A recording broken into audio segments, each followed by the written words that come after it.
got 1 hour and 6 talks, very interesting themes, and I would like to now start off by introducing Curtis Brundy and Kamran Naim. Curtis is from Iowa State, and Kamran from Annual Reviews. They're talking about transitioning society publishers to open access, moving the needle on society open access transitions. The presentations are about 8 minutes, with a couple of minutes then for a couple of questions at the end. Please.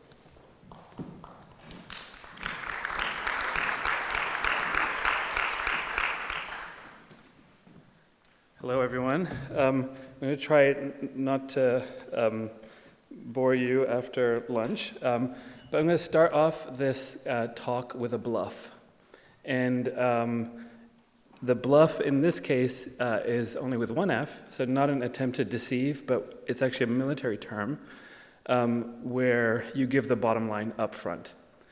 So the bottom line for this group is that we are a group of diverse stakeholders in scholarly communications who recognize the asymmetric risk that society publishers are facing with funder and OA mandates, and just I think that the reality that is setting in that that societies need to have viable paths to transition their content to open access.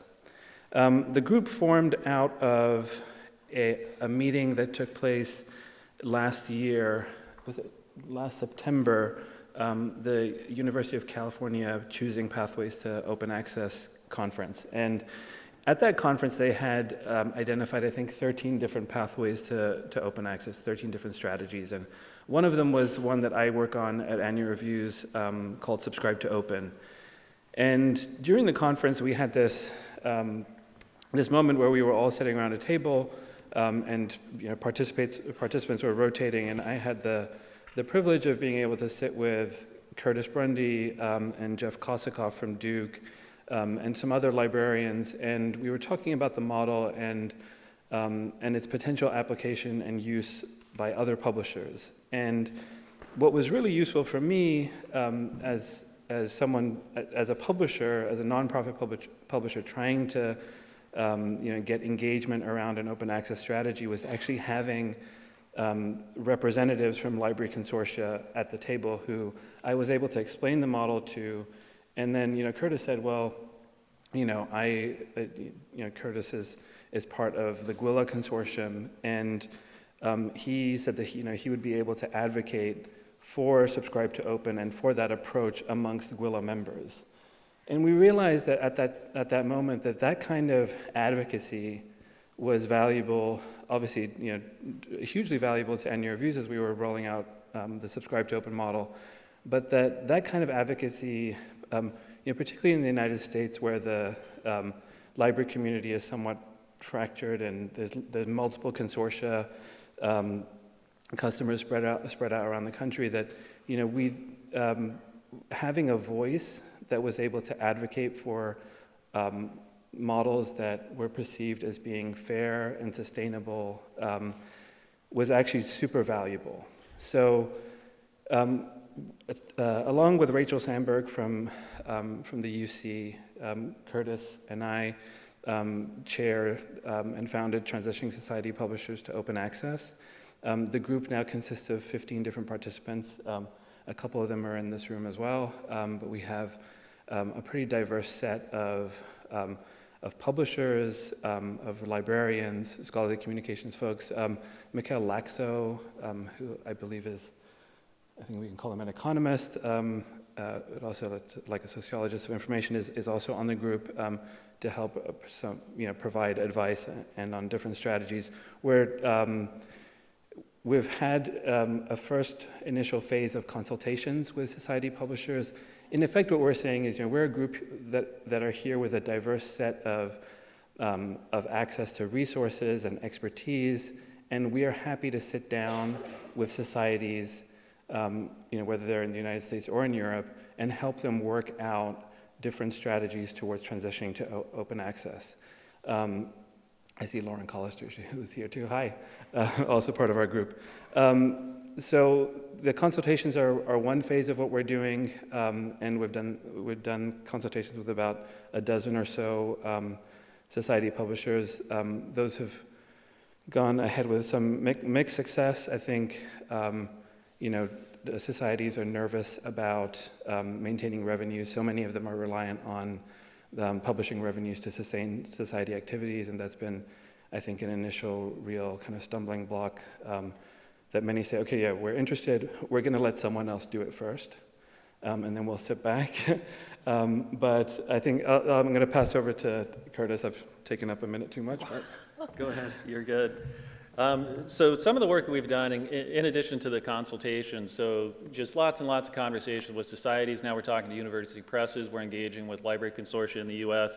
and all around trying to solve this problem of how, for our group, a grassroots group that has diverse representation, at this unique moment in scholarly communications when change is afoot, how can we foster, facilitate, and support? So one of the things that we've talked about is a focus last fall when we were trying to consider how we could be effective in the space is the outreach and education component of all of this.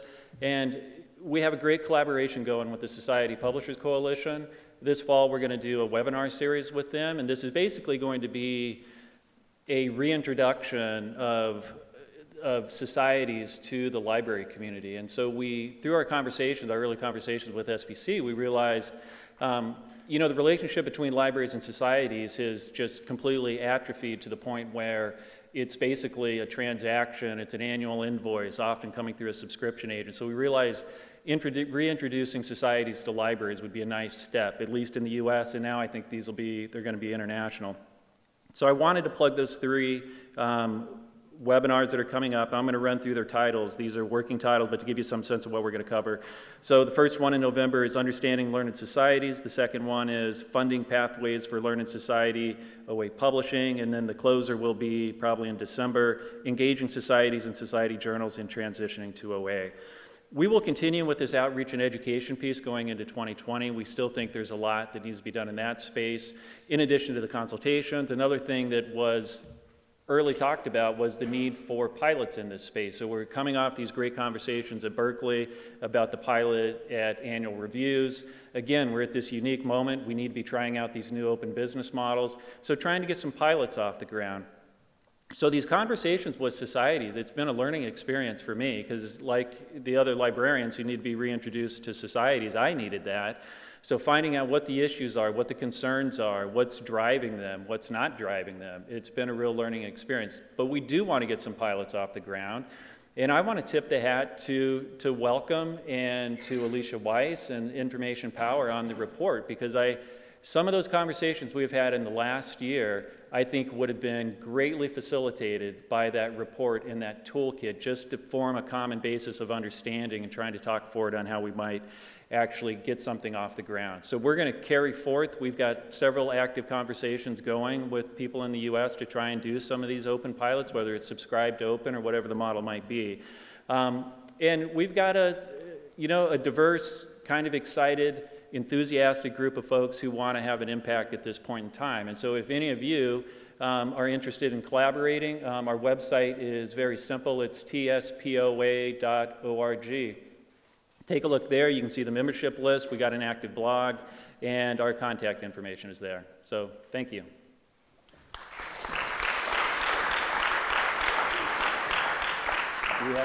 Great timing. Any questions? Got time for a couple.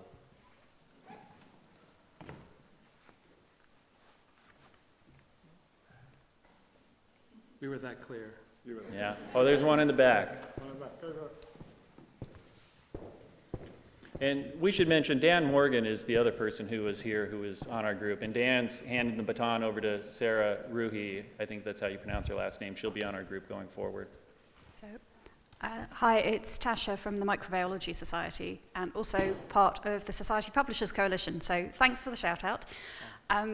I know I've tweeted about this, but there are pilots going on around the world, including one from the Microbiology Society, which is aimed at libraries who don't have access to consortia. We are really fascinated by the subscribe to open model, but didn't feel it was quite right for us. So we're trying a fixed price, publish and read, all you can eat, unlimited offer, and it's a really different pilot because most of the stuff that I've been hearing about has been consortia-led.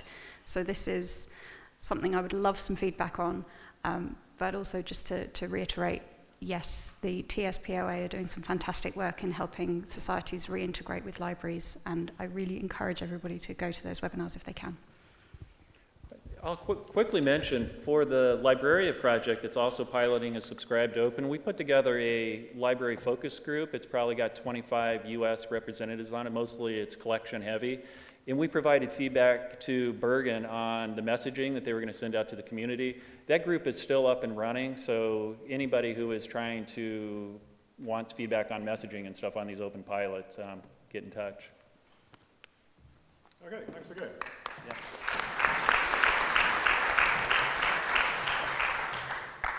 So our next speaker is Chris Banks from Imperial College London, and Chris will be speaking on making full and immediate open access a reality, the role of the institutional OA policy. Chris.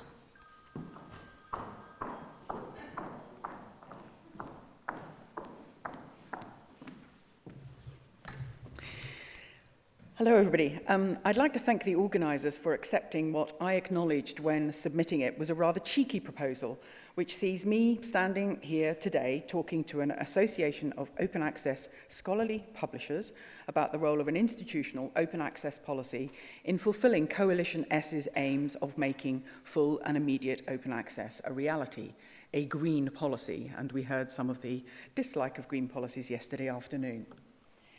Here's why.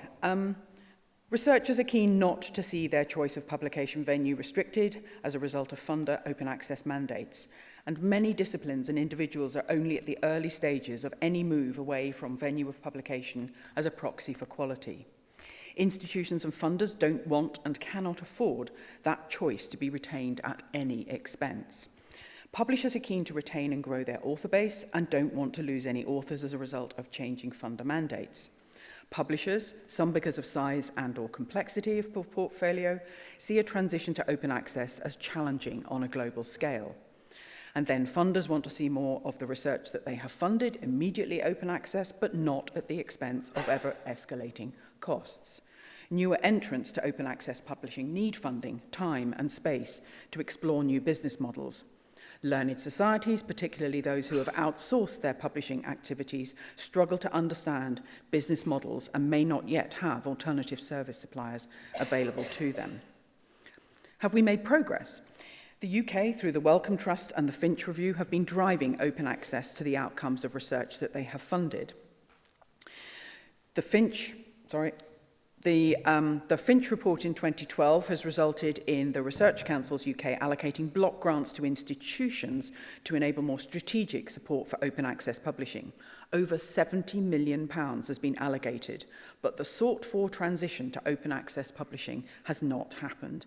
Instead, our researchers have seen a plethora of policies from funders to publishers, which I have described elsewhere as the policy stack. Then along comes Coalition S, a significant and growing group of funders, which, judging by Plan S aims, are immensely frustrated with the stalled transition, and they are seeking to accelerate the transition, but not at any cost. Plan S should create the much sought-for level playing field for funder open access policies, but at best, it should act as a lever to drive transformation and innovation in open access publishing. For the latter to happen, a lot needs to change. Here's the bit that I can influence. It comes from the perspective of a research-intensive institution where maintaining researcher choice and constraining costs are key to supporting that transition, particularly if we want to enable support for publishing innovation and open access infrastructure. This is where a model institutional open access policy comes into play. It can support researchers when publishers cannot yet or will not move away from paywalling content. My data suggests many journals will struggle to transition. It will support research-intensive institutions in prioritizing spend and constraining costs during that transition, and it will leave open the option to divert funds to support innovation. The model is not new. It is the Harvard Model Open Access Policy adopted by 76+ institutions across the globe. We have worked to make it applicable in the UK, where a different copyright regime is in play. Our solution, the UK SCL Model Institutional Open Access Policy, now sits ready and waiting as an enabler of the Plan S aim to make full and immediate open access a reality. Yes, it is a green policy. I stand here in front of a group of publishers to assure you that whilst I don't believe that the future should or would be green, nonetheless, repositories supported by institutional open access policies are an essential part of the transition, particularly for research-intensive institutions like my own. The UK SCL was originally conceived to smooth policy complexity. It was called a license because our original proposal was to deploy a decaying license, which would, over time, resolve to CC BY for self-archived material. Whilst a solution that struck a balance between publisher and funder policies, it was deemed too complex by the community. Personally, I believe it still could have a role in balancing competing concerns around Plan S and implementation, but that's another discussion. Some argue that there are enough funds in the system to support the transition. Schimmer et al. State the library acquisition budgets are the ultimate reservoir for enabling the transformation without financial or other risks. And we've heard that restated during our conference this week. Whilst this may be technically true, as with feeding the world, putting in place the necessary protocols to turn it into reality becomes a significant challenge, particularly when the supportive measures, in our case funding from research funders, is likely to be limited both in scale and in terms of where it can be spent, particularly from 2024. On the screen is my conceptualization of what would play out if the only thing that were to change were the funder mandates. It's not to scale. Across the x-axis are teaching intensive to the research-intensive institutions. The y-axis shows prices to read dropping as more becomes open access, and prices to publish rising according to research intensivity. There is a sweet spot where the effect on an institutional budget is negligible. The irony in the UK is that whilst the current mix of policy stand, expenditure across our consortium means that with our subscription funding, there is probably enough money in the system to support read and publish deals. As Coalition S membership expands, though, this quickly starts shifting the scenario to the right, where the only means by which research-intensive institutions can ensure alignment with funder aims will be to self-archive. Hence our need for a legal mechanism to do so, the UK SCL Model Institutional Open Access Policy. And that's why we negotiate with publishers. None of us want this as a longer-term outcome, but all of us need to change something if it isn't to become embedded as the norm, including expectations that per article income for some larger publishers must drop, noting that income isn't necessarily just derived from subscriptions. If accompanied by moves toward efficient and effective processes on both sides, then there are also significant efficiencies to be gained.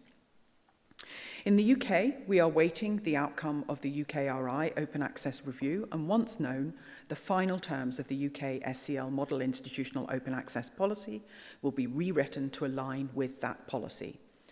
Depending on the implementation date of the UKRI policy, we may have a transition period during which the model policy is adopted by institutions and the rights retained, but where academics might be able to choose a more restrictive license. This, we know, would support those who feel that a non-derivative license is appropriate for their discipline, and it may give us some data. Task and finish groups are currently working on advocacy and operationalization. Having undertaken the process of making the Harvard model work in the UK, I'm happy to share the recipe with others. In short, it involved academic consultation, making the policy work with the UK legal, copyright and IP frameworks, and ensuring that institutional policies and practices were aligned. At all stages, we engaged legal, copyright and IP input. Policy should incentivize. In the case of the UK SCL Model Institutional Open Access Policy, there are incentives for the academic. The retention of academic freedom to publish in the venue of choice, knowing that rights have legally been retained in order to meet funder aims. Incentives for the library and finance director, reassurance that funder mandates are not accompanied by significant new financial burdens for the institution, and finally, incentives for publishers to work with us so that an affordable transition can be achieved, and so that it is a version of record which is freely and publicly available on publication.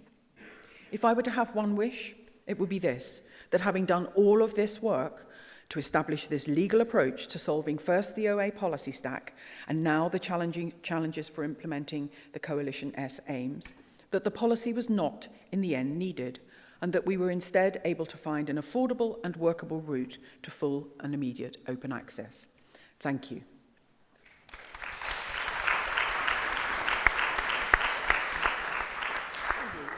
We have time for one quick question.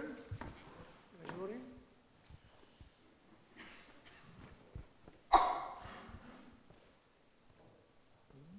Okay. Everything was clear enough. Thank you, Chris. So our next speaker is Rasmus Andersen from Accucoms. He'll be speaking on transformative agreements, sharing experiences in negotiating RAP and PAR deals for smaller publishers.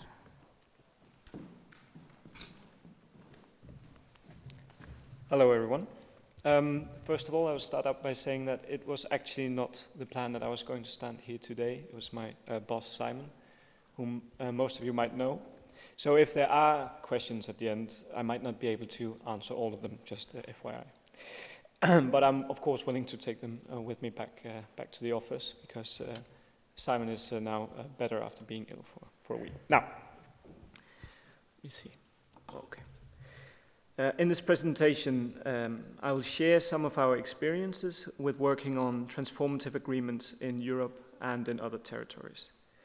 I hope that we will contribute with creating some clarity regarding the real challenges and time-consuming nature of negotiating transformative agreements with libraries and library consortia, especially outside Europe. We believe at Accucoms that a more global view on transformative agreements will better equip publishers to face the challenges of expanding access to research. Now, let me start to explain a little bit about Accucoms quickly. Accucoms is a publisher service provider. Traditionally, we have specialized in doing sales and marketing for society publishers and small independent publishers. In other words, we have a 15-year history of negotiating license agreements with consortia on behalf of society publishers, and this in global markets. So we have people in different territories. On the board behind me, you see the publishers we've been working together with for the last couple of years, and I do know that there is a long list of non-society publishers on that board, but in general, I would say 90% of our revenue comes from working with societies. Now, as an intermediary between publishers and libraries, which we in fact we are when we go out to libraries on behalf of societies, we're responsible for negotiations on behalf of the publishers, and often the last couple of years these negotiations have included open access components, offsetting agreements, and now also transformative transitional agreements.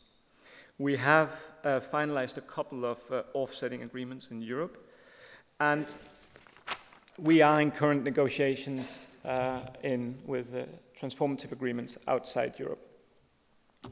Now, I will be talking about some of these current negotiations that and the challenges that we're facing, and then I will move on to talk about our experiences with the global markets and the challenges when you take a step outside of the European market. The transformative agreement negotiations that we are currently involved in have all been initiated by the customer, so that library consortia or single high research output academic institutions. Library consortia are pushing for transformative agreements, and they do highlight that every time that we talk with them. the ones that we are negotiating with in any case. They look at the benefit of working with us because they know that we represent more of the smaller publishers, the important society content. And often they also claim that they say that they would like to work on agreements with more publishers than one. It's interesting, that fits also what we can do. It is interesting, however, that even though the customer, the library consortium or the library institution, is quite clear about what they want a big transformative agreement with several smaller publishers. We have not yet been able to close such an agreement, so a multi-publisher agreement.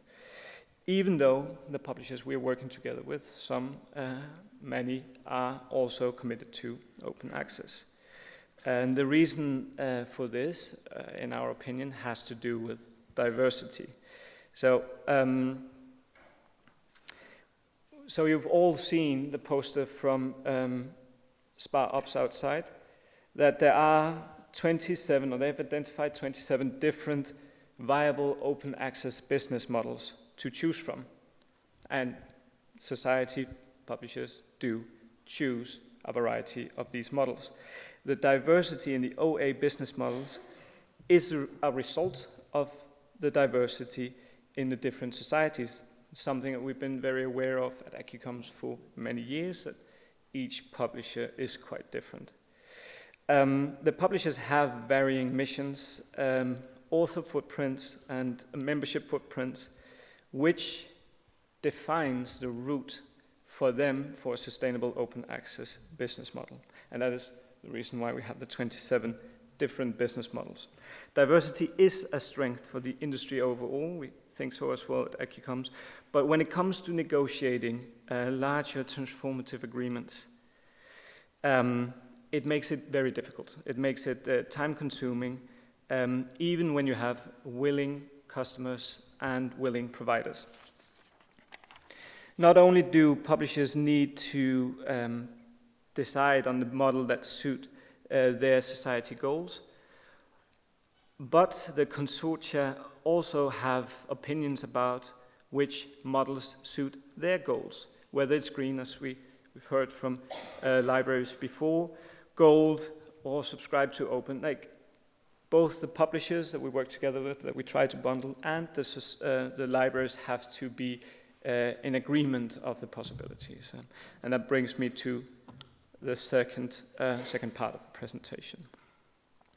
We are working with publishers, some of which are strategically pursuing transformative deals on a global scale. And while there is an obvious and vocal interest in open access agreements in Northern and Western Europe, we experience significant resistance in other territories. So it is not as clear that they are willing to talk about transformative agreements. Even here in Denmark, the official agreement is Green OA, over gold open access over a transformative agreement. It is a strategic choice. The governments and the funding institutions are also willing, they're also allowed to choose which route they want to take. But when it comes to creating an easy way to move society publishers to OA, to a sustainable open access environment, it makes it more difficult. So we have people on the ground in Asia, South Korea, India. The message is the same as in Denmark. They're not going to fund gold open access. In fact, it is also what our people in Southern Europe, Italy, and North America are most often hearing.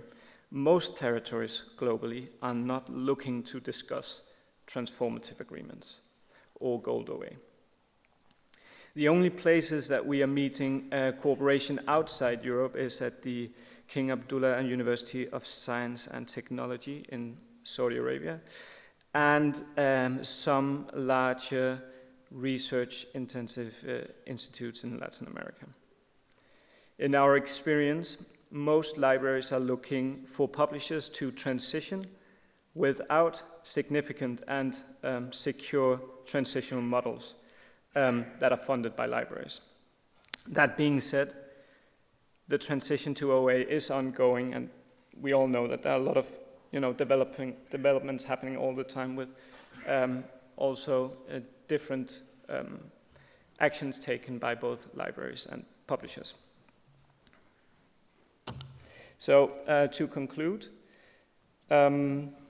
negotiations, and that is something that we've, of course, been specializing in at Accucoms for 15 years, is to do license agreement negotiations, and whether those license agreement negotiations are for publishing fees or reading fees is for us not relevant. However, it is quite clear to us that it is even more time-consuming to come to an agreement on publish and read deals, on transformative deals, when there is when the playing field has been expanded, let's say like that, put it like that. We hope to see an increased strategic alignment within the publishers we work together with, so we can maybe say, okay, these 5 have this one model, these other 5 have another model, and then it makes it easier to go to the libraries. Sometimes we might have to flag the libraries as being interested in helping with funding one kind of model, and then therefore not coming with another. So in any case, that's what we would like to share with you today, and thank you very much for listening. And if there are any questions, I'll try to answer them, otherwise I'll bring them with me back home.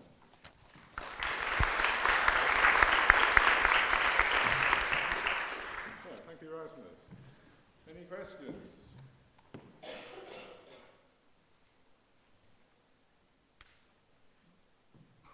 Okay, everything's clear? Then we'll move on. Thank you. So our next speaker is Nina Schoenfelder, representing Open Access 2020, and she's from the Bielefeld University, speaking about German Consortium for Publishing in Open Access Journals, inspired by Scope 3, targeting German corresponding authors. Thank you very much for the introduction. I have to correct, I'm from OA 2020 DE, so slightly different. So my name is Nina Schoenfelder, and I'm from the National Contact Point for Open Access. So let me first introduce the project that I'm working for. The strategic goal of the Contact Point is to create requirements for the large-scale open access transformation in Germany. In contrast to the global OA 2020 initiative, we focus on national applications. We support the transformation process by extensive publication and cost data analysis for German universities and research institutes. Moreover, we develop open access financial models and business models. OA 2020 DE is part of the established OA 2020 community and is working closely with the project DEAL. Today I'm here to propose a new consortium at the national level in Germany that aims to finance publication of German corresponding authors in open access journals, particularly at genuine open access publishers. The model is strongly inspired by Scope 3, but in contrast to Scope 3, the German consortium will focus solely on researchers affiliated with German universities and research institutions, and it will focus only on open access journals. Let's first look at the current situation for APC-based open access journals in Germany. About half of the German universities have a publication fund that pay APCs on behalf of their affiliated researchers. The German Research Foundation, DFG, supports most of them. The publication funds take over APCs up to €2,000, including the value-added tax. And the entire APC must not be above this threshold. Since 2019, there is a publish and read agreement between Wiley and the project DEAL on behalf of about 700 universities and research institutions. Moreover, Project DEAL and Springer Nature recently signed a memorandum of understanding to complete a publish and read agreement by the end of this year. Both publish and read agreements allow researchers to publish in all open access journals of these publishers, and their libraries will pay the APCs with a 20% discount on list prices. Of course, there are also many individual payments directly by researchers who are used to pay the APCs out of their research grants or faculty funds. Publishing through a publish and read agreement comes without costs or administrative burden for the authors, because library acquisition budgets are used as the financial source. Above that, there is no price cap or any other restriction on the open access journals. Authors from up to 700 universities and research institutions are entitled to publish open access through these both agreements. If I were an open access publisher, I would love to have such a nationwide contract. Besides these two power agreements, there are efforts to negotiate transformative agreements with the other big publishers. For example, the Max Planck Society already has transformative agreements with Springer, Wiley, Royal Society of Chemistry, Taylor and Francis, Oxford University Press, Cambridge University Press, the American Chemical Society, and IOP, just as an example. So to conclude, from 2020 on, researchers can easily comply with open access mandates of research funders by publishing open access in Springer, Nature, or Wiley journals without using own funds. And the DFG support of the university publication funds is running out. From my point of view, this constitutes a big threat for genuine open access publishers. So what should they do? Open access publishers should strive for a national open access agreement, where APCs are mainly paid out of library acquisition funds. On the other hand, libraries should seek to anchor funding of open access publishing associated with APCs in their institutions, additionally to the existing scattered publication funds. This also means to transform library acquisition funds from subscriptions to open access funding.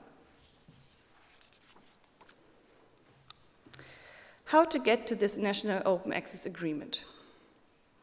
Here we build upon the experience of Scope 3, particularly its price-setting mechanism for APCs. Libraries constitute a, let's say, German consortium for publishing in open access journals. This consortium aims to finance about 5,000 articles in open access journals per year. The consortium opens a tender procedure, where publishers are invited to bid for publishing services covering articles of corresponding authors from German participating institutions. The invited publishers submit closed envelope bids for the open access journals, containing APC levels and service levels.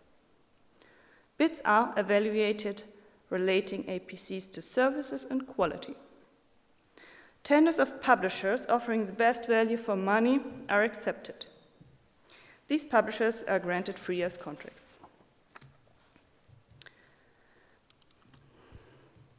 Here's the timeline that we propose for the implementation of the German Consortium for Publishing in Open Access Journals. We currently develop the concept in detail, and we will soon start to discuss the concept with established library consortia and individual libraries. At the beginning of 2020, libraries will be asked whether they would like to join the new consortium. In the middle of the year 2020, the new Open Access Consortium will be established.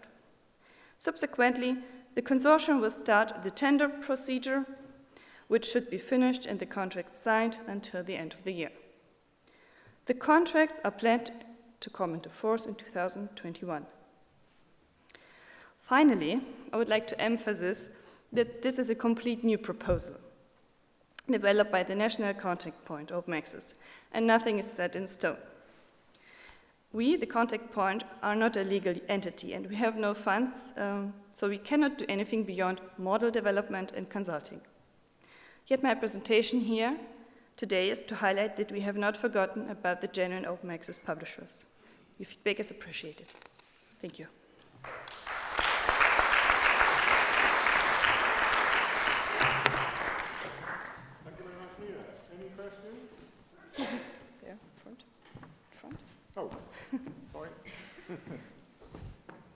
Hi, that was really interesting, thank you. Carrie Webster, Springer Nature. So I have a comment and a question. Okay. One, I guess I would say that just in defense of Springer Nature and Wiley, I think we would consider ourselves genuine open access publishers, you know, publishing 600 fully away journals. I do think that falls into that bracket, and I think, you know, one of the reasons Project Deal worked with some of the big publishers first is because it is difficult, there is complexities, and then you can get the scale, but hopefully that will expand beyond. But just in terms of the proposal, how would you judge the value and service levels? What kind of metrics and what kind of things will you take into account? Because there is such a range of journals, which is why we have such differential pricing generally. Yeah, that's a really good question, and we still in the development of the criteria. So service levels could be, for example, the different formats. An article could be delivered, XML, PDF, EPUB, etc. Or, for example, other services that publishers can deliver to authors, automatic deposition and repository, for example. This criteria has still to be developed, and maybe also metrics will be included, maybe not. I'm still not sure on that point.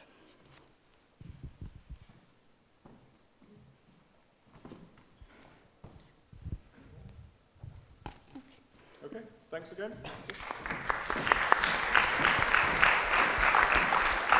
Well, our next speaker is Tanja Niemann from Erudit. Oh, you want to come? Converting journals to open access behind the scenes.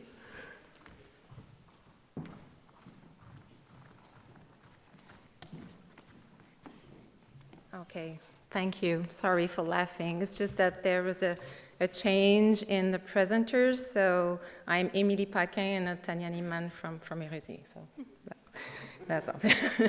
So, hi, thank you very much, everyone, for still being here. First, we would like to thank you very much the organizers of the conference to have given us the opportunity to present what is happening in Canada around open access. So to understand what is happening in Canada, you have to go back to your geography classes or to remember that Canada is a very, very big country with a quite small population. So there's a lot of differences from one coast to another, political, cultural differences.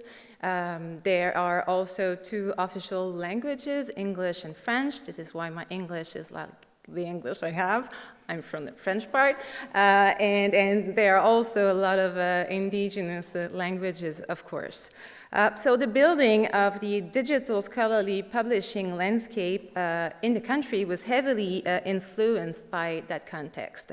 So the English part of the country have developed through libraries for the past 2 decades, services around the OJS software, Open Journal System software. So in the English part of the country, it's quite decentralized. So you can see PKP and all the small, no, they're not small that much, but the blue dots are the libraries. In the French part, in the same time, a dissemination platform was created named Erudit, which you know or may not know, principally to help French language journals have an international visibility. So it has been like this for the past 15 years, until we realized that it was no longer possible to work like this in silos because of the increasing competition, because of the open access policies, and so on. So in the past 5 years, we have worked, and we have worked a lot, I have to say, together, libraries, Erudit, PKP, first to create a bridge, a technological bridge from OJS to Erudit to be able to aggregate English language content into Erudit platform. And this is the topic of today, to develop a non-APC business model based on partnership between libraries and journals in humanities and social sciences. So in Canada, we are really lucky because there is funding. There's funding opportunities for journals, and there's also funding opportunities for infrastructure like Érudit or PKP. But that funding is a short-term funding, so the situation is uneasy and unstable. The journals we work with, and again, it's HSS journals, are small. They don't make a lot of revenues. There's no big commercial there, and they are still relying really heavily on subscription revenues. So it was critical for us to find a way to help them transition to open access without being forced to close the journal. Our policy. So we have an open access policy since 2015. Basically, it's so the funder requires that all research-funded articles are in open access after 12 months of publication. But there's no mechanism to monitor if yes or no journals or researchers are complying to that. So, and there's no national plan around open science or open access. So there's a void there.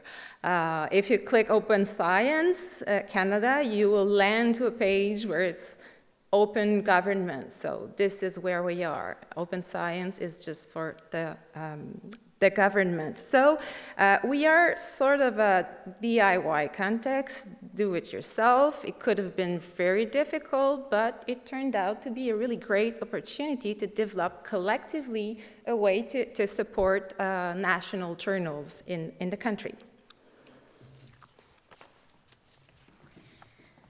So I work for the Canadian Research Knowledge Network, which is Canada's national library consortia, and we have 79 members, 76 of whom participate in licensing negotiations.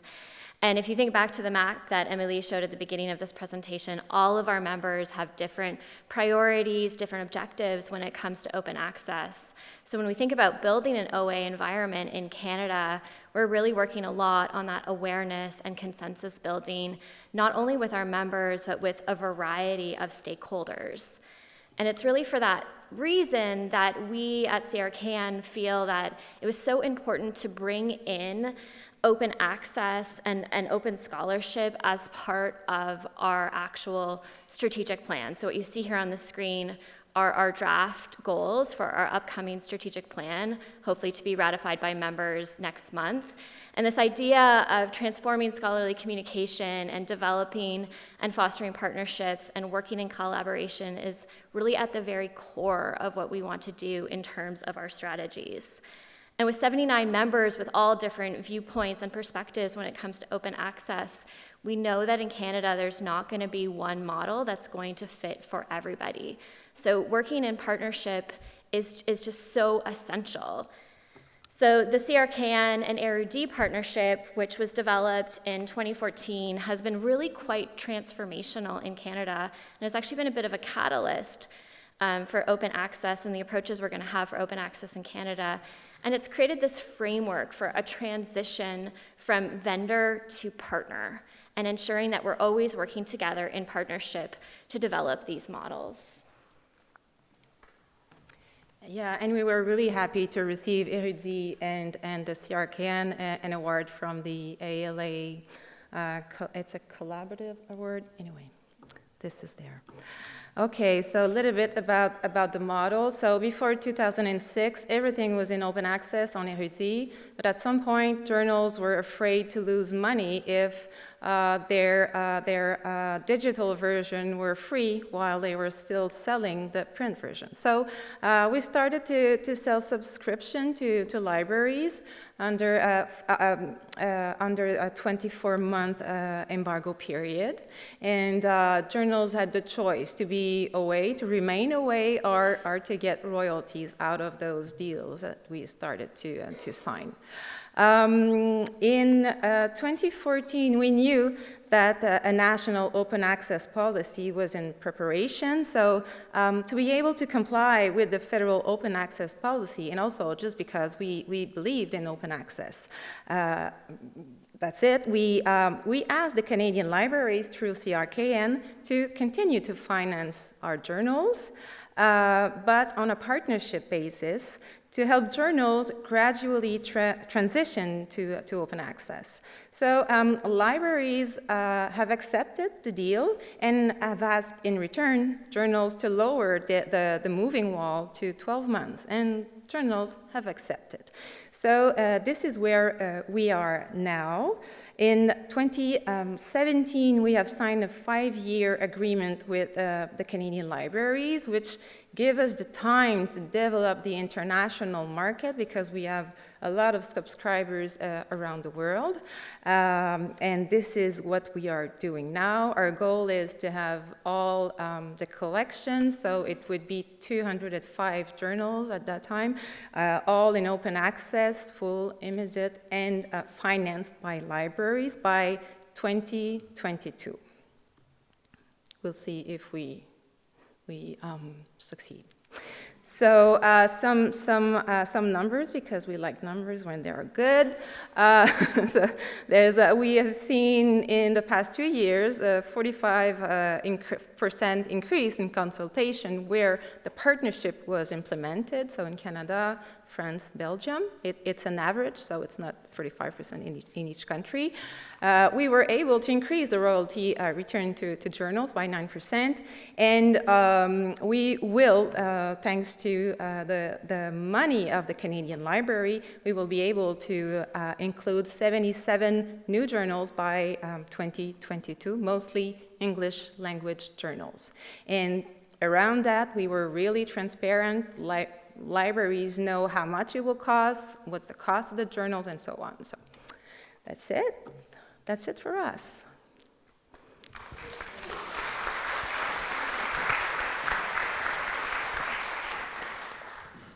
Any questions? We were afraid there would be no questions, so we have put 3 questions for you. You can keep them to yourselves and go see us after if you want.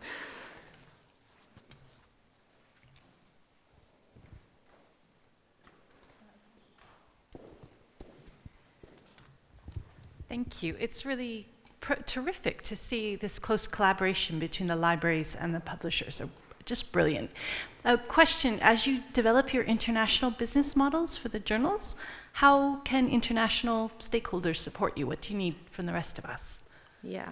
Okay, so we work from what we have. So basically, for example, in France, we had a certain number of libraries subscribing to the collection.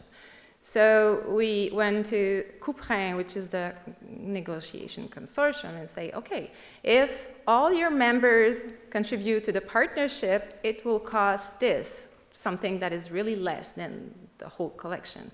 So, and if 50% of your libraries are contributing, then it will cost this. So it's a model that has been developed in that sense, but now it was pilot projects. We were really trying to find how to do it. Now we are in a phase, we are working with a consultant to more structure that transformation of our current subscribers internationally. So we will have to come back. Okay, thank you very much.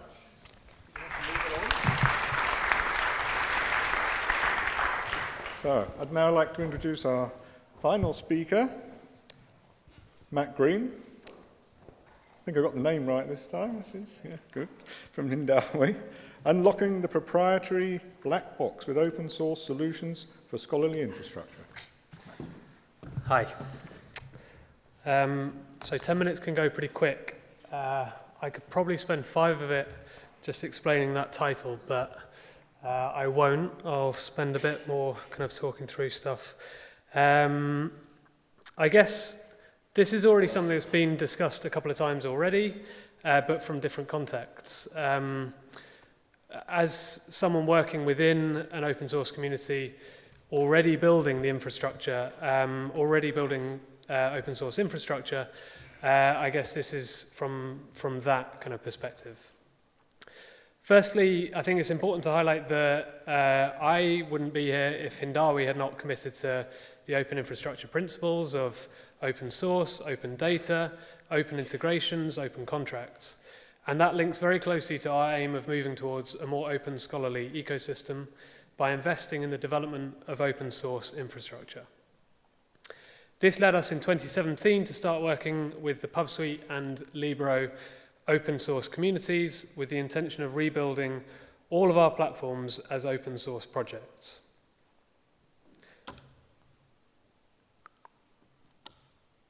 Press it properly. Okay, so what do I mean by a proprietary black box? Wikipedia, of course, great definition, states that a black box is a device, system, or object which can be viewed in terms of its inputs and outputs without any knowledge of its internal workings. Its implementation is opaque. So I hope many of you would agree that that definition fits fairly well with quite a lot of the existing scholarly infrastructure out there, where you, as the customer or user, are able to see the input and perhaps the output, but have very little visibility or understanding of the process in between. And we believe this should be more visible to those who want to see it, and that's why an open source approach makes sense to us. So I'll confess I stole a couple of these slides from Andrew, our Chief Product Officer at Hindawi, but I think they're very relevant to this conversation. I realize I have two ones as well instead of a 1 and a 2, but just ignore that. So number one, in our industry, journals and brands matter more than technology or business models. I don't think that's a controversial statement. I think that's pretty commonly understood. Authors will use tools because they're there, because they're familiar, convenient, and free. And number two, a publisher with more users becomes more powerful. So discovery tools let the publisher steer researchers towards articles in their catalog. Patterns in the reference manager tell a publisher when a researcher is getting ready to publish. A proprietary integration drives a one-click submission into one of the publisher's journals. A rejected manuscript can be cascaded within the portfolio. Integrations with certain CRIS and library systems can pull institutions into the loop. And this isn't a bad experience for researchers and librarians. It can be a great experience, and everything could become very seamless. However, and there is a but, this, I think, is the third time this has been shown today, the same quote, so I won't read it. You should all have it kind of etched into your memory. But the point really is that there are clearly risks associated with closing infrastructure off. And when several big companies at the moment are making plays to create bundled proprietary software stacks that serve all the different stages of the research cycle, we risk seeing the industry develop monopolies that lead to complacency, stifle innovation, and drive up costs. And it's our suggestion that we need open alternatives to maintain a healthy and competitive marketplace. Okay, so why open source? Now, I'm not here saying open source software is better. That's not kind of the statement. Being open doesn't define how it is built or what it can do. It simply means you are able to judge the quality for yourself. Is it better for researchers? That's not, we can't say it is, we can't say it isn't. It's hard to tell. The underlying technology might not have a direct impact on where to publish, but the experience we can create does. For developers, though, we start to see benefits. They get public recognition for their work and contribute as part of a larger community, and that's rewarding. As for technology customers, that's absolutely where there are benefits. There is no vendor lock-in. You control your own platform and your data, and you are protected from the unpredictable.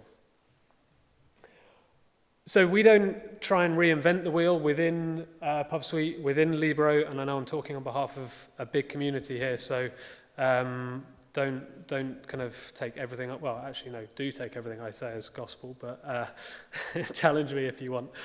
So we're not trying to reinvent the wheel. We focus on peer review and article production because they're the areas where we think a publishing-specific solution is required. For content management, web delivery, or marketing, there are existing solutions that are far more sophisticated than anything we could build ourselves.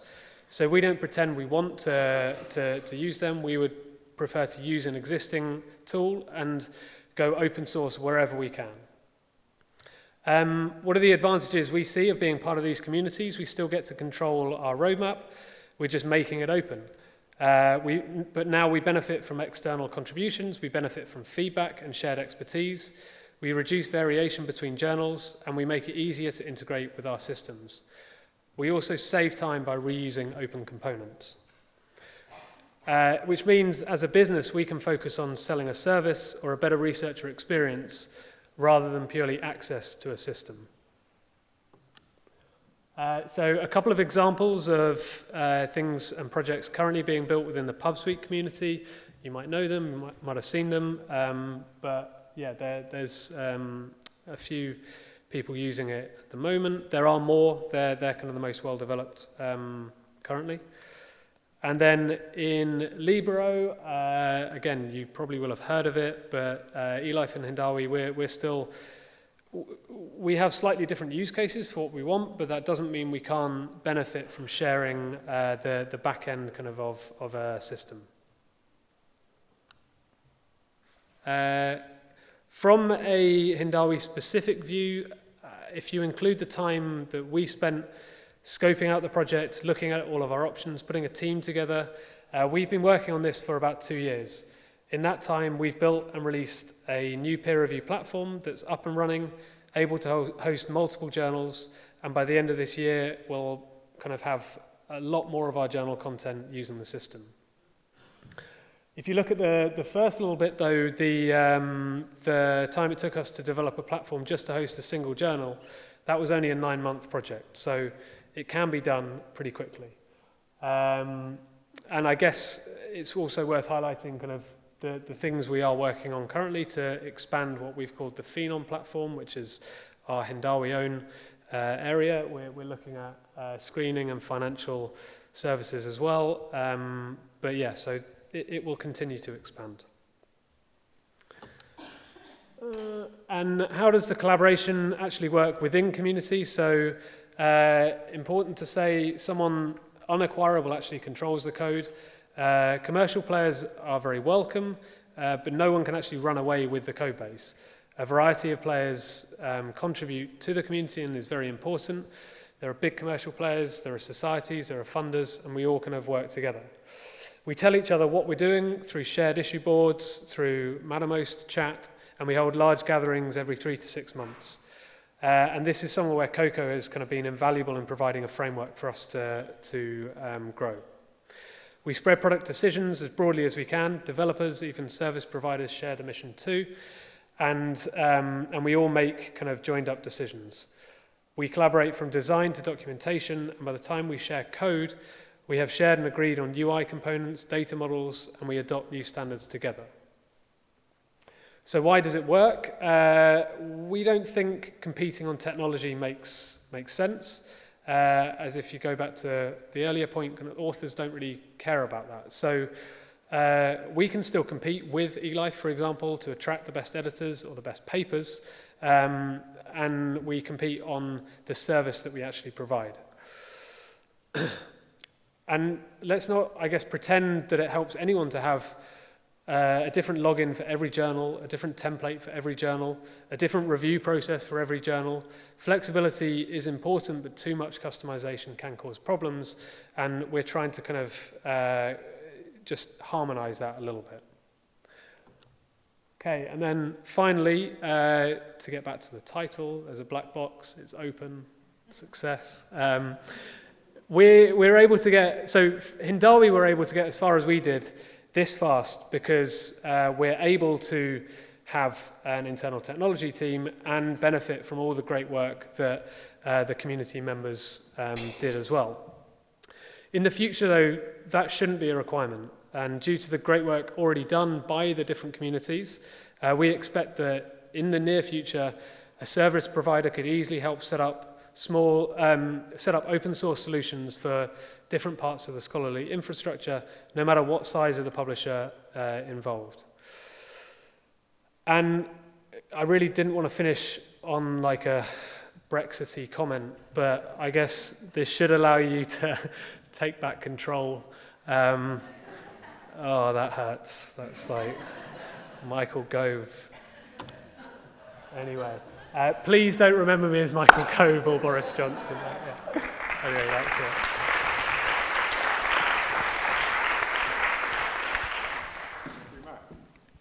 Time for a couple of questions.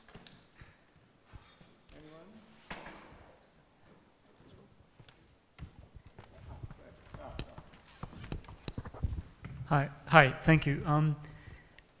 You said that we should challenge you, so I'll give it a shot. So I think that I completely agree on the value that open source products bring in.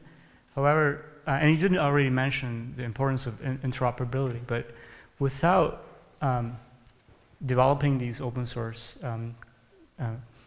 software or whatever, without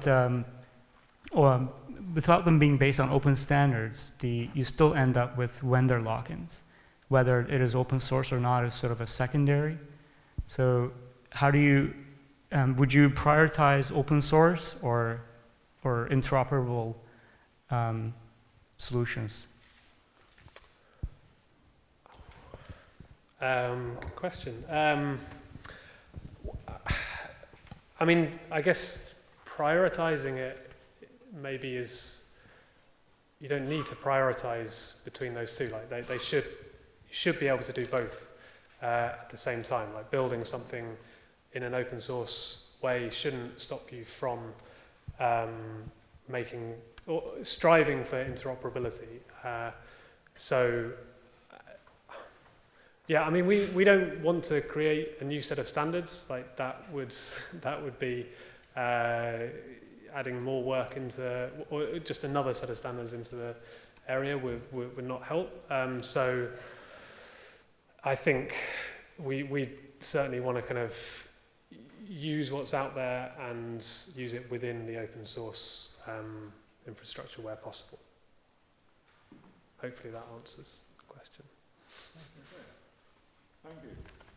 I think we better finish. Yeah, sure. So please join me in thanking all of the speakers in this session.